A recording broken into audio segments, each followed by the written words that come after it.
বিজয় দিবসে দলমত ধর্ম বর্ণ নির্বিশেষে দেশের সব শ্রেণী পেশার মানুষকে মহান বিজয় দিবসের শুভেচ্ছা জানিয়েছেন বিএনপির ভারপ্রাপ্ত চেয়ারম্যান তারেক রহমান।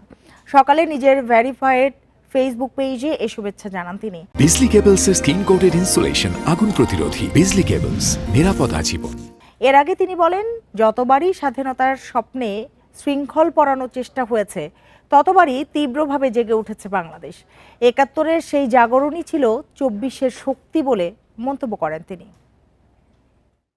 মহান বিজয় দিবসের এই প্রাক্কালে আমি দল মত ধর্ম বর্ণ নির্বিশেষে কৃষিজীবী, শ্রমজীবী, পেশাজীবী, শিল্পী, সাহিত্যিক, শিক্ষক, সাংবাদিক, বুদ্ধিজীবী, ওলেমা, আলেম, পীর, মাশায়েখ তথা বাংলাদেশের সকল শ্রেণী পেশার মানুষ, প্রতিটি নাগরিককে জানাই মহান বিজয় দিবসের আন্তরিক শুভেচ্ছা।